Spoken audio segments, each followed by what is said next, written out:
ዓለም በቁጅናዋ ተማርኮ ሚስ ወርልድ ብሎ ዘውድ የጫነላት በዛውም በመቀጠል የቦሊውድም የሆሊውድም ምርጥ ተዋናይ መሆን የቻለች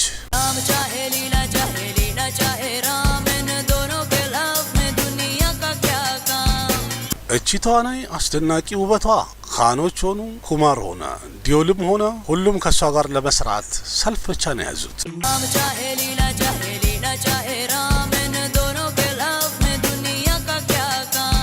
ግን እንደዚህም ቆንጆም ዝነኛም እንዲሁም ለገበያ በጣም አዋጪ የሆነች ምርጥ አክትረስም ሆና ምን አይነት ነገር ስለተፈጠረ ነው በአንድ ጊዜ ቦሊውድን ጥላ የጠፋችው?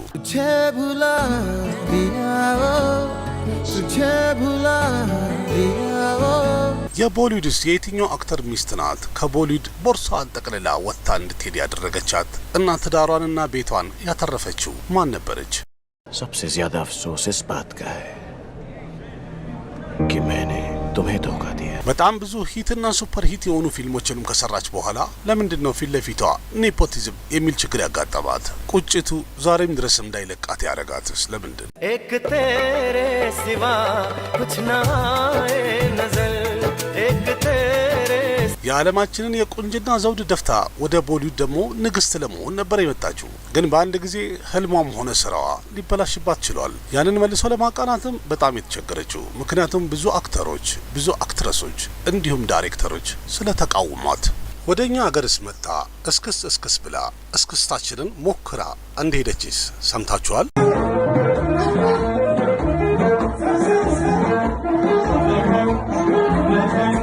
ውድ ቤተሰቦች ለዛሬ የምናወራው እንግዲህ ደፋሯ ቆንጆዋ የ2000 ዓመተ ምህረት ሚስ ወርልድ አሸናፊ የነበረችው ፕሪያንካ ቾፕራን ነው። जीने के है 4 दिन बाकी है बेकार दिन ይህ የምትከታተሉት ቦሊውድ ፕሮፋይል የተሰኘው ፕሮግራም ነው። በእናንተ ጥያቄ የሚቀርቡትን የቦሊውድ ተዋናዮችን ታሪክ የምናቀርብበት ነው። ቪዲዮ ላይክ አድርጋችሁ ጀምሩ። ሙሉ ቪዲዮን ማየት እንዳትረሱ። እንዲሁም በፕሮግራሜ ላይ ያላችሁን ሀሳብ አስተያየት በኮሜንት ግለጹልኝ። በተጨማሪም ለቤቱ አዲስ ሆናችሁ ሰብስክራይብ በማድረግ ቤተሰብ ሁኑ። ከቦሊውድ ጋር የተያዙ ብዙ መረጃዎችን በዚህ ቻናል ያገኛሉ። ወደ ፕሮግራሙ እንግባ።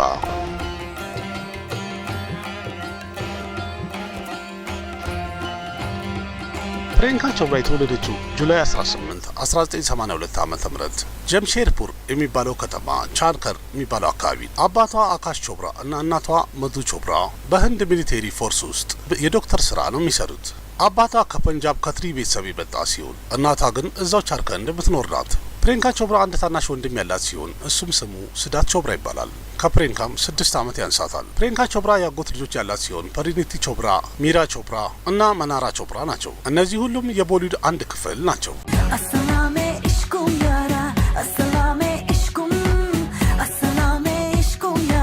የፕሪያንካ ቾፕራ እናትና አባቷ አርሚ ውስጥ ዶክተር ስለሆኑ ስራቸውም የመንግስት ስለሆነ በየቦታው በየከተማው ስራቸው ይዘዋወሩበታል እንጂ አንድ ቦታ የሚቆዩበት አልነበረም። ስለዚህ ህፃኗ ፕሪያንካ ቾፕራም ትምህርቷን የተለያዩ ከተማዎች ላይ ብዙ ትምህርት ቤቶች በመግባት የተከታተለችው ግን በ13 ዓመቷ ወደ አሜሪካ አክስቷ ጋር ሄደች። 3 ዓመት አሜሪካ ውስጥ ከተማረች በኋላ ተመልሳ ወደ ህንድ መምጣት ችላለች። ከዛ በኋላ ያለው ቀሪ ትምህርቷን ፐሬሊ የሚባለው አካባቢ አርሚ ትምህርት ቤት ወይም ለወታደሮች ልጆች በተዘጋጀ ትምህርት ቤት ውስጥ የተማረችው።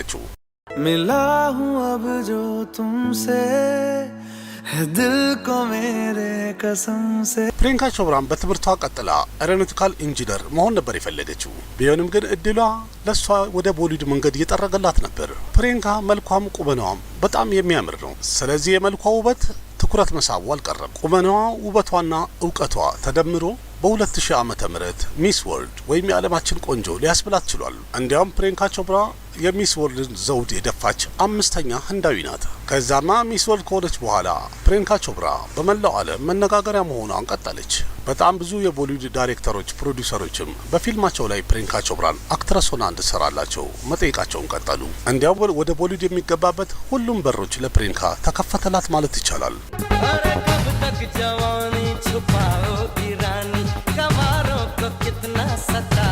ግን ወደ ቦሊውድ ከመግባቷ በፊት ፕሪያንካ የሳውዝ ፊልም ታኒኮን የተሰኘ ፊልም ፈርማ ነበረ። በፊልሙ ላይም ከሷ ጋር አብሮ የተወነው የሳውዙ ሱፐርስታር ቪጄ ነበረ። ፊልሙም በጣም በሰዓቱ እጅግ በጣም የተሳካለት ሂት የተባለ ፊልም ነበር። ፕሪያንካም በፊልሙ ላይ ያሳየችው ትወና እጅግ በጣም ተወዶላታል። तरफ ज़मीं खबर नहीं በመቀጠልም ፕሪያንካ ቾፕራ እግሯን ወደ ቦሊውድ ማስገባት ችላለች። በ2000 ዓመተ ምህረትም ወደ ቦሊውድ የመጀመሪያ ፊልሟ የሆነው የፈረመችው ሐምራዝ የተሰኘው ፊልም ነበረ። በፊልሙ ላይም ከቦቢ ዶልና ከአክሼ ካና ጋር መሪ ተዋናይ ሆና ልትተውን ነበረ። በሰዓቱ ፊልሙን ፈርማ ነበረ ለመስራት ግን ከበኋላ ፕሮዲውሰሮቹ ፕሪያንካ ቾፕራን አስወጥተው አሚሻ ፓቴልን ሊያስፈርሟት ችለዋል። ምክንያቱም ደግሞ እንደሚታወቀው በ2000 ዓመተ ምህረት እጅግ በጣም ስኬታማ የነበረው ፊልም ከሆና ፕያር ሄ የሚለውን የተወነችው አሚሻ ፓቴል ነበረች። ስለዚህ በወቅቱም ጥያቄው በአጠቃላይ ለአሚሻ ፓቴል ነበር ማለት ይቻላል ፊልሞቹ።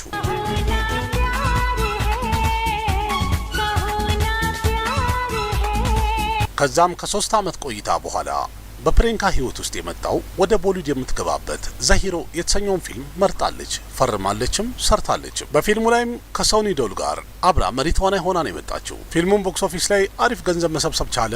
በፊልሙ ላይም የፕሪያንካ ውበቷም ሆነ ትወናዋ እጅግ በጣም ተወዳጅ ሊሆን ቻለ። ስለዚህ በዚህ መልኩ ዘሂሮ በተሰኘው ፊልም ፕሪያንካ ወደ ቦሊውድ እግሯን ማስገባት ቻለች።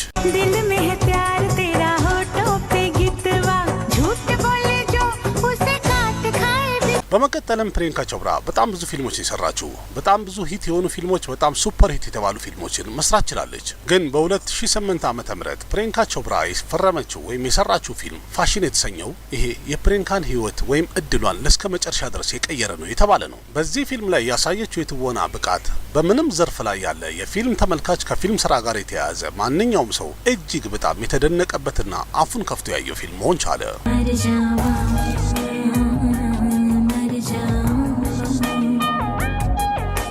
ፊልሙ ላይም ባሳየችው እጅግ በጣም አስደናቂ የትወና ብቃት ፊልምፌር አዋርድ ቤስት አክትረስ አዋርድ የተሸለመች ሲሆን በተጨማሪም ናሽናል አዋርድም በማሸነፍ አጃይብ አሰኝታለች። ከዚህ ፊልም በኋላ ፕሪያንካ ቾፕራ የስኬት ደረጃዎችን በፍጥነት እየተንጠላጠለች መውጣት ጀመረች።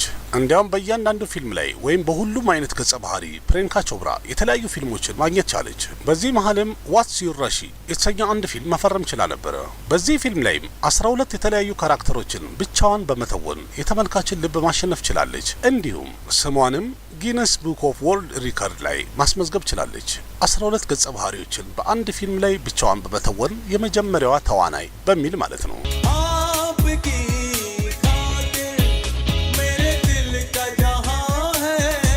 ፕሪያንካ ቾፕራ በቦሊውድ ቆይታዋ 60 የሚደርሱ ፊልሞችን የሰራች ሲሆን ግማሹ ሂት ሲሆን፣ ግማሹ ሱፐር ዱፐር ሂት ሲሆን፣ ግማሹ ደግሞ ቦክስ ኦፊስ ላይ ፍሎፕ የሆነም ግን እሷ ስራዋን ቀጥላ ነበር። ከስኬታማ ፊልሞቿ መሃል ብንጠራ ዘሂሮ፣ ሙሴ ሻዲ ከሮጊ፣ ኤትራዝ፣ ክሪሽ፣ ዶን፣ ፋሽን፣ አግኒፐት፣ በርፊ፣ ጉንዴና ሜሪኮም የተሰኙ ፊልሞች እጅግ በጣም ተጠቃሾቹ ናቸው። በእነዚህ ፊልሞች ላይም በትወና ስሟን ማስጠራት የቻለችባቸው ናቸው።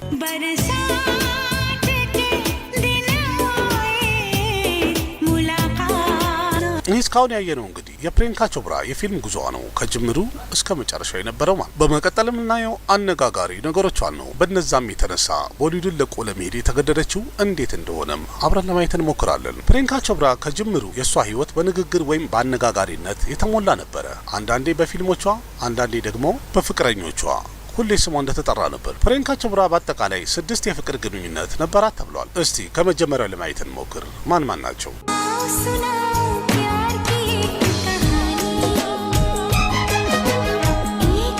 ፕሪያንካ በሞዴሊንግ እድሜ ላይ በነበረችበት ሰዓት ላይ ሚስ ወርልድ የሚለውን ዘውድ ደፍታ በተመለሰች ሰዓት ሞዴልና አክተር የነበረው አሲም መርቸንት ከሱ ጋር መቀራረብ ችላ ነበር። ቢሆንም ግን በሁለቱ መሃል የስምና የዝና ጉዳይ ግድግዳ ሆኖ ተገተረባቸው። ስለዚህ ፕሪያንካ አሲምን ትቶ ስኬትን መከተል መረጠች።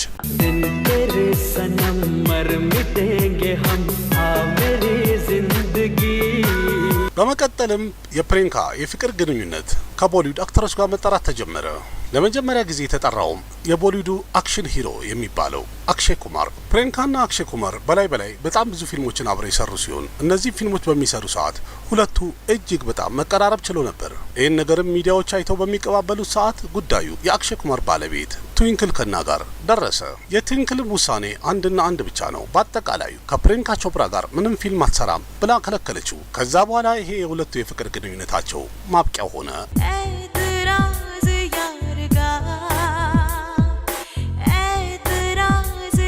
በመቀጠልም የፕሪያንካ ስም የተጠራው የቦሊውድ ሌላኛው አክተር የሆነው ሀርመን በቬጃ የተባለው አክተር ነው። ሃርመን መልኩ ሲታይ ሪቲክ ሮሽንን ስለሚመስል በተመልካቹ በጣም ትልቅ አቀባበልን አግኝቶ ነበር ወይም ተወዶ ነበር። ግን የሁለቱ ዝምድና ቶሎ ነው ሊያበቃ የቻለው። ሃርመን በሰራው የተጠበቀበትን ያህል ስኬት ማግኘት አልቻለም። ፕሪያንካ ደግሞ ከሱ በጣም ርቃው ነበር ሄደችው። ስለዚህ ይሄ ነገር አለያይቷቸዋል።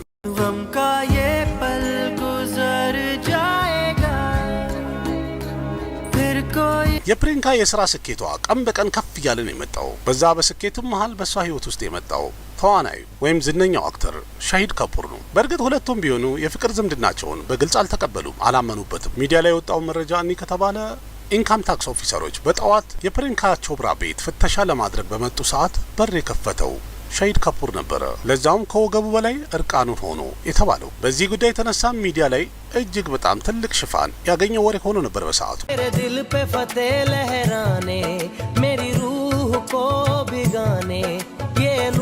ከሻሂድ ካፑር ጋርም ከተለያየች በኋላ በድጋሚ የተወራው የቦሊውዱ ኪንግ ካን ከሻሩክ ካን ጋር ስሙ አብሮ ሊጠራ ችሏል። በአሁኑ የመረጠችው ፍቅር የፕሪያንካን ህይወት ለስከ መጨረሻው አበላሽ የተባለው ነው። በ2006 ዓ.ም ፕሪያንካ ዶን የሚለውን ፊልም የሰራች ነበረ። የፊልሙ መሪ ተዋናይም ሻሩክ ካን ነበረ። ይህን ፊልም እየሰሩ በነበረ ሰዓት ላይ ሁለቱ ጥሩ ጓደኛ ሆኑ። ከዛ በኋላም የሻሩክ ካን ማንኛውም ፓርቲ ላይና ኢቨንቶች ላይ ፕሪያንካ ቾፕራ አብራ መታየት ጀመረች። ከሱም አልፎ ከሚስቱ ከጎሪ ካን ጋርም ጓደኛ ሆና ነበረ። ወደ ሻሩክ ቤትም በሄደች ሰዓት ላይ ፕሪያንካ ጥሩ አቀባበል ይደረግላት ነበር። እንዲያውም በሰዓቱ ሻሩክ ካን ብዙ ፊልሞቹ ላይ ከሷ ጋር አብሮ ለመስራት እየጠየቀ እያናገረ ነው የተባለበት ነው። ቢሆንም ግን ስለ ሁለቱ ፍቅር እስከዛ ሰዓት ድረስ ጎሪ ካን አላወቀችም ነበር። የሁለቱ የፍቅር ግንኙነት ግን አስቀያሚ መልኩ እንደሚመጣ ሁለቱም አላወቁትም ነበር። በየቦታው ላይ በየሚዲያው ላይ ስለ ሁለቱ የፍቅር ግንኙነት በጣም መወራት ተጀምሮ ነበር። ሁሉም ቢያውቀውም ያላወቀችው ግን ጎሪ ብቻ ነበረች። በመጨረሻም አስደንጋጩ ዜና ጎሪ ጋር የደረሰው የአርጁን ራምፓል ባለቤትም ጎሪን ትቀርባት ስለነበረ እሷ መታ ነገረቻት። ሻሩክ ካንና ፕሪያንካ ግንኙነት አላቸው፣ እንዲያውም የልደት ፓርቲዋ ላይ ሻሩክ ስሟታል ብላ ነገረቻት ሲሆን ይህን ነገር ስትሰማ ጎሪ ካንም እብድን የሆነችው። ከዛ ከጓደኞቿ ስለ ጉዳዩ ለማጣራት ሞከረች። ሁሉም ትክክል መሆኑን ስላረጋገጡላት ጎሪ ቤት ውስጥ አበደች። ለሻሩክም ቀጭን ትዕዛዝ የሰጠችው ከፕሪያንካ ቾፕራ ርቆ እንዲሄድ ወይም ደግሞ ከሷ አጠገብ እንዳይገኝ ነው። መቼም ቢሆን ድጋሚ ሁለቱ አብረው ፊልም እንዳይሰሩም የምትችለውን ያህል ጣረች። የዛኔ ሻሩክም የቤተሰቡ ነገርና የሚስቱ ነገር ትዝ አለው። ከፕሪያንካ ቾፕራም ርቆ ሄደ። सबसे ज्यादा अफसोस इस बात का है कि मैंने तुम्हें धोखा दिया। एक बार तुम्हें जेल की 4 दीवारों के बीच देखना चाहती थी। በድጋሚ ከፕሪያንካ ጋር ምንም አይነት ፊልም አልሰራም ከዛ በኋላ። ቢሆንም ግን የጎሪ ካን ንዴቷ በዚህ አላበቃም። ኢንዱስትሪ ውስጥ ያሉ ትልልቅ ሰዎችን እርዳታ የጠየቀች ሲሆን ከነዛ መሀልም ከረን ጆሃር ተጠቃሹ ነው። ስለዚህ በከረን በኩል አርጋ ከቦሊውድ እንድትጠፋ ለማድረግ ጥረቷን ቀጠለች። ከረንም ተባብሯት ልክ እንደዚህ ነው ያደረገው። ከረን ጆሃርም ኮንታክቶቹን ተጠቅሞ በአጠቃላይ ትልልቅ ከሚባሉ ባነሮች ወይም ፕሮዳክሽን ሃውሶች ፕሪያንካ ቾፕራን ብላክ ሊስት አስገባት። ከዛም በኋላም በጣም ብዙ ፕሮዲውሰሮች ከትልልቅ ፊልማቸው ፕሪያንካ ቾፕራን አስወጧት። በዛም የተነሳ በቀላሉ ስራ ታገኝ የነበረችው ልጅ ስራ ማግኘት እንኳን በጣም ከበዳት። ይህ ነገር ምንነቱ ስላልገባትና ስላሰላቻት ትልልቅ ሰዎች የሚባሉትን ምታቃቸውን ሄዳ በራንኮክ ተጠይቃለች ለእርዳታ። ይህንም ግን በሰዓቱ ማንም ሰው ሊረዳት አልቻለም። ቦሊውድ ውስጥ ከፊት ከሚጠሩ አክተርሶች ተርታ ስሟ የሚጠራ የነበረችው እንዲሁም ደግሞ ስራዋ ቦሊውድ ውስጥ ተወዳጅነትን አግኝቶ እጅግ በጣም ስኬታማ እየሆነች የነበረችው አክትረስ አንድ ጥፋቷ ሙሉ ህይወቷን አበላሸ የሚባለው ያህል ነው። ስለዚህ ፕሪያንካ ቦሊውድ ውስጥ እንደዚህ ያደረጓት ነገር ግራ ስለገባት በጣም ተጨንቃ ነበር። You have to be very strong. You have to believe in yourself. तुम इस मॉडलिंग वर्ल्ड को जानती हो. यहाँ किसी भी कमजोरी के लिए कोई जगह नहीं. ስራም ለማግኘት የምትችለውን ያህል እየተጣጣረች እየተሯሯጠች ነበር። በመጨረሻም እንደምንም ብላ ከዚህ መውጫ ብታገኝ እየተመኘች በነበረበት ሰዓት በውጪና በአገር ውስጥ ወይም በህንድና በሌላው ዓለም የምትታወቀው አንጀሊ አቻሪያ የምትባለው የሙዚቃ አቀናባሪ በድንገት ደወለችላት። በአንድ የሙዚቃ ቪዲዮ ላይ ፕሪያንካ ቾፕራን አይታት ስለነበረ የጠየቀቻት አንድ ጥያቄ ነው። አሜሪካ ውስጥ አንድ ስራ ነበረ ትሰራለሽ ወይ ብላለቻት። ግራ የገባትና የተጨነቀችው ፕሪያንካም ይህን እድል ስታገኝ በአንድ ጊዜ እሺ ብላ ነው የተቀበለቻት። ኦኬ I'll go. Bye. በመቀጠልም ፕሪያንካ ቦሊውድን ባባይ ብላ ወደ አሜሪካ ሄደች። ወደ አሜሪካ ከሄደች በኋላም በ2012 ዓ.ም የመጀመሪያ የሆነ የሙዚቃ ስራዋ የሆነው ኢን ማይ ሲቲ የተሰኘውን ሙዚቃ ማቅረብ ቻለች።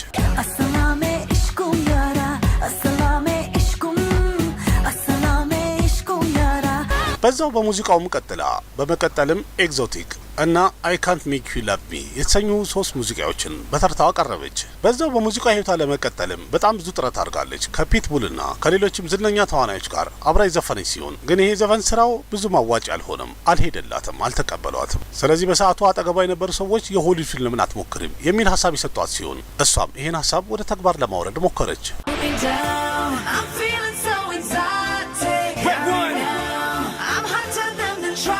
በ2015 የመጀመሪያ ስራ የሆነውን ኮንቲኮ የተሰኘውን የሆሊውድ ሾው የመስራት እድል አጋጠማት። በዛው ቀጥላም በ2017 ዓ.ም ቤይዋች የተሰኘ የሆሊውድ ፊልም ያየናት። በፊልሙ ላይ የሚያሳየችው ትወና እጅግ በጣም የተደነቀችበት ነው። በዛውም የሆሊውድ የፊልም ስራ ወይም የፊልም ትወና ስራዋን በርትታ ቀጠለችበት። ከዛ በኋላማ ስኬቱ ፊት ለፊቷ የተደረደረ ስለሄደ ወደ ኋላ መለስ ብላ እንኳን ዞር አላየችም። በላይም የተለያዩ ፊልሞች ላይ በሆሊውድ ውስጥ መታየት ጀመረች ወይም ስራ ማግኘት ቻለች።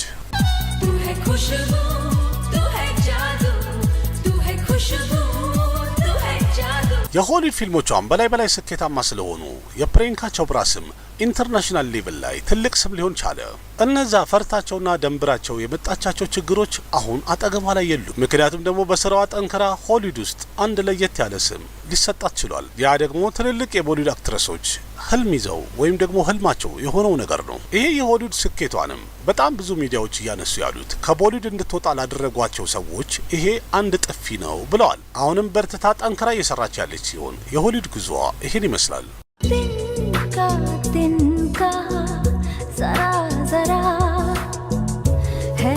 ቀጥለን ደግሞ ስለ ትዳሯና ስለ ጥሩ ጊዜዋ እናውራ።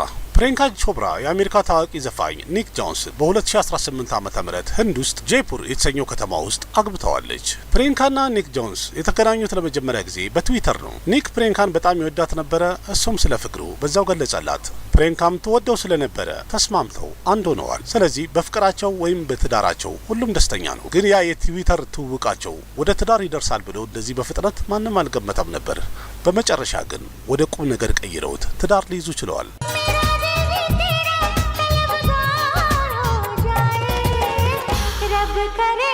ሁለቱ በትዳራቸው አንድ ልጅ የወለዱ ሲሆን አሁንም ትዳራቸው በደስታ ወደፊት እየገፋ ነው ያለው። ከዛ ሌላ ፕሪያንካ ቾፕራ ሲድኒ ውስጥ ማዳም ቱሳድ የተሰኘው ሙዚየም ውስጥ በሰም የተሰራ ሐውልት ተቀምጦላታል ወይም ተሰርቶላታል። ይህም ደግሞ በተመልካቹ ምን ያህል ተወዳጅ እንደሆነች በደንብ የሚያሳይ ነው። ከዛ ሌላ ጣሊያን ውስጥ ፕሬጋሞ የተሰኘ አንድ ሙዚየም ውስጥ የእግሯ አሻራ የተቀመጠ ሲሆን ይህም ደግሞ ልክ እንደዚህ ሆኖ የተቀመጠላት የህንድ የመጀመሪያ አክትረስ ናት። ይሄ ነገርም ደግሞ ከፕሪያንካ ጭምርም ለእያንዳንዱ ህንዳዊ የሚያኮራ ነገር ነው።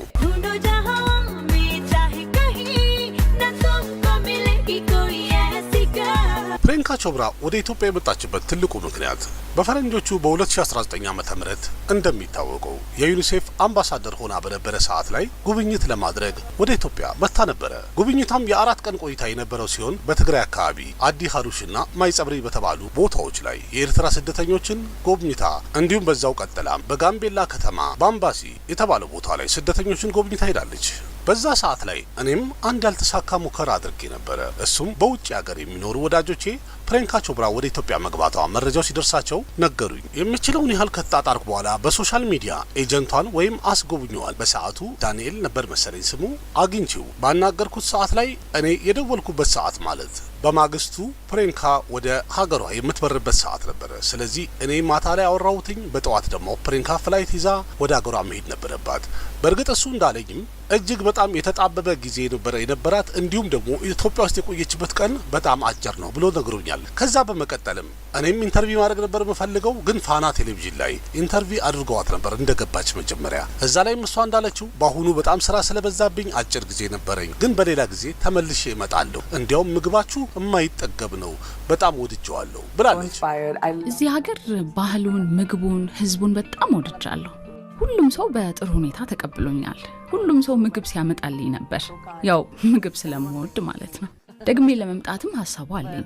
የዚችን ሀገር ታሪክና የጥበብ ስራዎቿን ማየትም እፈልጋለሁ። ለነገሩ በየቦታው ሲሄድ ለቡና መጠጣት እያልኩኝ በሰበቡ ብዙ ቦታ ስቆምም ነበር።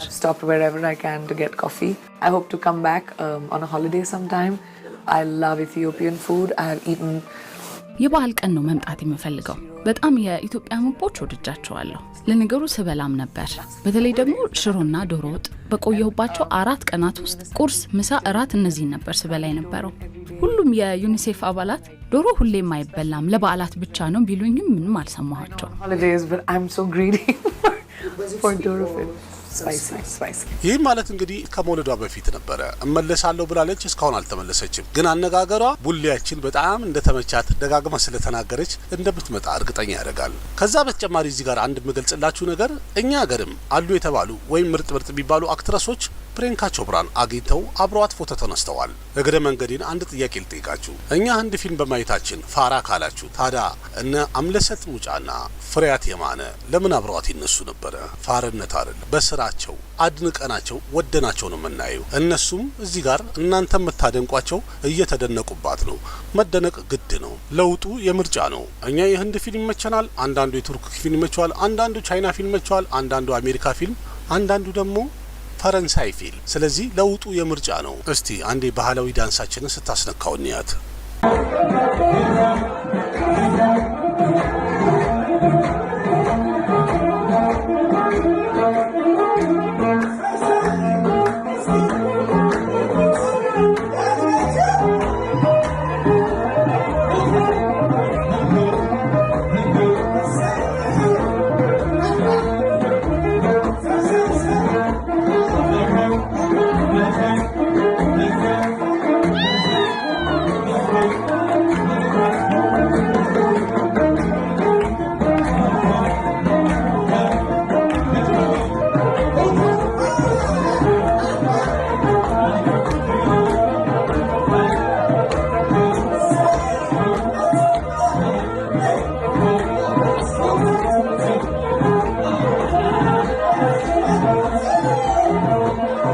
በአሁኑ ሰዓት ላይ ፕሪያንካ ቾፕራ ከህንድ ተዋናዮች መሃል በዓለም አቀፍ ደረጃ ስማቸው ከሚጠሩት መሃል አብሮ የሚጠራ ስም ሊኖራት ችሏል። ፕሪያንካ ቾፕራ በስሟ የአገሯን ስም አስጠርታለች። በዓለም ላይም በጣም ብዙ ሚዲያዎች እንደ ሮል ሞዴልና ዩዝ አይከን እያሉ እየጠሩ ሁሌ ኢንተርቪው እንዳደረጓት ነው። በአሁኑ ሰዓት ላይ ብናይ ሆሊውድ ላይ የእሷ ስም ከላይ ያለ ነው። በአጠቃላዩ ስናየው እንግዲህ የፕሪያንካ ቾፕራ እጅግ በጣም በውጣ ውረድ የተሞላ ህይወቷ ይህን ይመስላል።